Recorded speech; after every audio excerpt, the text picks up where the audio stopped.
ఇక్కడ చూసిన DPF and manual carbon cleaning ఇవే వస్తున్నాయి సోషల్ మీడియాలో గానీ యూట్యూబ్ లో ఎక్కడన్నా చూసినా. డిపిఎఫ్ క్లీనింగ్ అంటే ఏంటి, అసలు ఈ మాన్యువల్ కార్బన్ క్లీనింగ్ అంటే ఏంటి అనేది మనం ఈ వీడియోలో చూద్దాం. So welcome to spanner automotive. ఈ రోజు మన దగ్గరకు వచ్చింది హోండాయ్ క్రెటా వెహికల్. ఈ వెహికల్ లో ఏంటంటే డీజిల్ పార్టికులర్ ఫిల్టర్ లైట్ వస్తుంది అండ్ దాంతో పాటుగా వెహికల్ పికప్ తీసుకోవట్లేదు. సో మాన్యువల్ కార్బన్ క్లీనింగ్ కూడా ఈ వెహికల్ లో మనం చేస్తున్నాము. సో వీడియోని ఎండ్ వరకు తప్పక చూడండి అండ్ స్పానర్ ఆటోమోటివ్ ఛానల్ ని సబ్స్క్రైబ్ అండ్ ఫాలో తప్పక చేసుకోండి.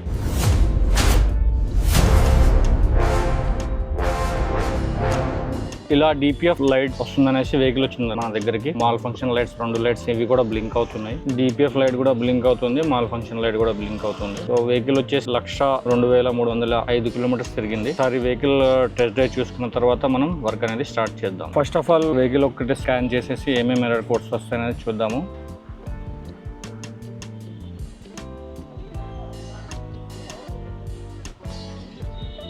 సో ఈ 5 ఎర్రర్ కోడ్స్ వస్తున్నాయి. సో ఇవన్నీ డిపిఎఫ్ కి సంబంధించిన ఎర్రర్ కోడ్స్ ప్లస్ ఒకటి బ్రేక్ లైట్ స్విచ్ అనేది ఒక కోడ్ అనేది వస్తుంది. ఇదైతే హిస్టరీలో ఉంది. డీజిల్ పార్టికల్ ఫిల్టర్ కోడ్స్ కూడా డిపిఎఫ్ లైట్స్ కూడా దీంట్లో వస్తున్నాయి. సో దీని వల్ల ఏంటంటే వెహికల్ మీకు పికప్ అనేది తీసుకోవట్లేదు. ఇది దీనికి వచ్చిన ప్రాబ్లమ్. వెహికల్ అయితే కాల్ చూడడానికి వచ్చాము. వెహికల్ పికప్ తీసుకోవట్లేదు. ఇనిషియల్ పికప్ ఎట్లా ఉండాలో అంత పికప్ అయితే లేదు, ల్యాక్ అవుతుంది.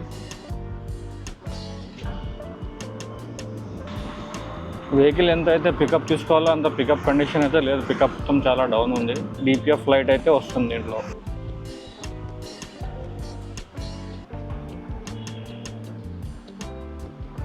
200 ఉంది ఇప్పుడు ప్రెసెంట్ వాల్యూ దీన్ని. డిపిఎఫ్ క్లీనింగ్ చేసిన తర్వాత ఎంత వస్తుంది రేషియో అనేది మనం చూద్దాం. సో ఈ క్రెటా వెహికల్ లో ఏంటంటే complete manual carbon cleaning and DPF cleaning చేస్తున్నాము. సో ఒకసారి ఏమేమి ఓపెన్ చేసినాం ఏంటనేది మనం చూసుకుందాము. ఇది వచ్చేసి టర్బో హౌస్ పైప్, ఇది వచ్చేసి intake air cooler assembly and ఇది వచ్చేసి ఈజీఆర్ వాల్, ఇది వచ్చేసి ఇన్లెట్ మ్యానిఫోల్డ్, ఇది వచ్చేసి డిపిఎఫ్ క్లీనింగ్, ఇది వచ్చేసి turbo charger assembly. So DPF cleaning అనేది మనం కోల్డ్ ప్రాసెస్ క్లీనింగ్ కి పంపిస్తాము. కోల్డ్ ప్రాసెస్ ఎందుకంటే ఇది ఓఈఎం రికమెండెడ్. అదే హీట్ ప్రాసెస్ లో ఏంటంటే డిపిఎఫ్ ఫిల్టర్ డ్యామేజ్ అవ్వడానికి ఛాన్స్ ఉంటుంది. ఒకసారి 2 సారి 3వసారి కనుక అది డిపిఎఫ్ జామ్ అయింది అనుకోండి, క్లీనింగ్ అనేది అవ్వదు. డైరెక్ట్ గా డిపిఎఫ్ ట్యాంక్ రిప్లేస్మెంట్ చేసుకోవాల్సి వస్తుంది హీట్ ప్రాసెస్ లో. హీట్ ప్రాసెస్ డిపిఎఫ్ క్లీనింగ్ అనేది completely not recommended from OEM. అంటే authorize service centre heat process cleaning అనేది రికమెండ్ చేయదు అసలు. సో మనం ఇదంటే కోల్డ్ ప్రాసెస్ లో మనం క్లీనింగ్ కి అనేది ఈ డిపిఎఫ్ ట్యాంక్ ని మనం పంపిస్తున్నాము. ఈజీఆర్ వాళ్ళు ఇన్లెట్ మ్యానిఫోల్డ్ ఎలా జామ్ అనేది ఒకసారి మనం దగ్గర నుంచి చూసుకుందాం. ఇక్కడ చూసినట్టయితే లోపల చూడండి ఎంత కార్బన్ ఫామ్ అయింది. స్క్రూ డ్రైవర్ అయితే వస్తే ఇదో చేసి inlet manifold and EGR wall breather pipe. ఇక్కడ దీంట్లో కూడా చూసినట్టయితే మీరు దగ్గర నుంచి చూడండి ఎంతగా ఇది జామ్ అయింది. సో ఈ రకంగా ఇన్లెట్ మ్యానిఫోల్డ్ అనేది కంప్లీట్ గా జామ్ అవుతుంది. ఈ రకంగా లోపల చూసినట్టయితే మీరు చూడండి ఎంతలా జామ్ అయింది కార్బన్. సో ఇది వచ్చేసి ఇన్లెట్ మ్యానిఫోల్డ్. సో అదే విధంగా ఈజీఆర్ వాల్ కూడా చూడండి, దీంట్లో మీరు క్లియర్ కట్ గా చూడొచ్చు ఎంత జామ్ అయింది అనేది. దాంతో పాటు మనం intercooler, EGR valve, inlet manifold ఈ 3 పార్ట్స్ మాన్యువల్ కార్బన్ క్లీన్ లో డిపో క్లీన్ చేస్తాము. సో దీంతో పాటు ఈ హోస్ పైప్స్ అన్ని మనం air filter body and intercooler body and air cooler hose pipes ఇవన్నీ డీప్ గా అన్ని క్లీన్ చేస్తాము. అదే విధంగా టర్బో కూడా మనం క్లీనింగ్ అనేది చేస్తాము. డిపిఎఫ్ కూడా ఎలా జామ్ అయింది అనేది ఒకసారి చూద్దాము. డిపిఎఫ్ ట్యాంక్ కూడా మనం దీంట్లో క్లీనింగ్ అనేది చేపిస్తున్నాం. ఇవన్నీ మొత్తం క్లీన్ అయిన తర్వాత మళ్ళీ ఒక డీటెయిల్ గా వీడియో తీసుకుంటాము. వీడియోని ఎండ్ వరకు తప్పక చూడండి.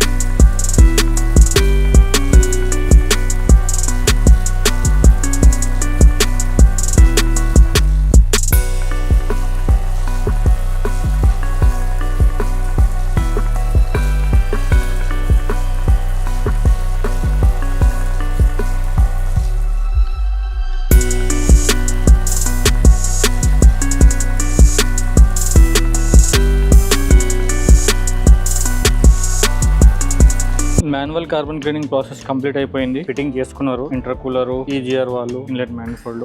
DPF డీజిల్ పార్టికల్ ఫిల్టర్ ఇది కూడా వచ్చేసింది. మొత్తం సెన్సర్స్ అన్ని ఫిట్ చేసుకుంటున్నారు. ఇక్కడ చూసినట్టయితే దీని క్లీనింగ్ చూడండి ఎంత నీట్ గా క్లీనింగ్ అనేది అయిపోయింది. క్లియర్ గా వైట్ టైటానియం ఏదైతే ఉంటాయో రోడియం అండ్ టైటానియం ఈ పార్టికల్స్ మనం క్లియర్ గా మెరిసినట్టు క్లియర్ గా కనిపిస్తున్నాయి చూడండి. సో ఇది ఆఫ్టర్ క్లీనింగ్ ప్రాసెస్. క్లీనింగ్ అయిన తర్వాత మనం ఈ వీడియో అనేది తీసుకుంటున్నాం. ఆ మాన్యువల్ కార్బన్ క్లీనింగ్ లో ఏదైతే ఉంటాయో మనం inlet manifold, inter cooler, EGR వాళ్ళు ఇవన్నీ క్లీన్ చేసేసి నీట్ గా ఫిట్టింగ్ అనేది చేసేసినాము. సో డీజిల్ ఫిల్టర్ కూడా క్లీనింగ్ ప్రాసెస్ కంప్లీట్ అయిపోయింది. DPF కూడా క్లీనింగ్ ప్రాసెస్ కంప్లీట్ అయిపోయింది. సెన్సర్స్ అన్ని తగిలించేసి మనం ఫిట్టింగ్ ప్రాసెస్ అనేది స్టార్ట్ చేస్తున్నాం. ఇప్పుడు హోండాయ్ క్రెటా వెహికల్ లో DPF cleaning and manual carbon cleaning complete గా వర్క్ అయితే మొత్తం కంప్లీట్ అయిపోయింది. వెహికల్ టెస్ట్ డ్రైవ్ చేసాము అండ్ రీజనరేషన్ ప్రాసెస్ కూడా చేసాము స్కానర్ తోనే. సో రీజనరేషన్ చేసిన తర్వాత 100% ప్రాబ్లం అయితే సాల్వ్ అయిపోయింది. సో ఇలాంటి DPF క్లీనింగ్ రిపేర్స్ కానీ మాన్యువల్ కార్బన్ క్లీనింగ్ రిపేర్ కానీ మీ వెహికల్ కూడా కావాలంటే విజిట్ స్పానర్ ఆటోమోటివ్. మా వర్క్ షాప్ వచ్చేసి Kukatpally Nexus mall back side Gopal Nagar ఏరియాలో ఉంది. గూగుల్ మ్యాప్స్ లో స్పానర్ ఆటోమోటివ్ అని క్లియర్ గా సెర్చ్ చేస్తే మా లొకేషన్ అనేది వచ్చేస్తుంది. సో డిస్క్రిప్షన్ లో కాంటాక్ట్ నెంబర్ ఉంటుంది, గూగుల్ మ్యాప్ లొకేషన్ కూడా ఉంటుంది. డిస్క్రిప్షన్ లో కూడా మీరు ఈజీగా చూసుకోవచ్చు. సో ఇలాంటి మరిన్ని technical repair and body repair videos కోసం స్పానర్ ఆటోమోటివ్ ఛానల్ సబ్స్క్రైబ్ చేసుకోండి, ఫాలో చేసుకోండి. Thank you for watching spanner automotive.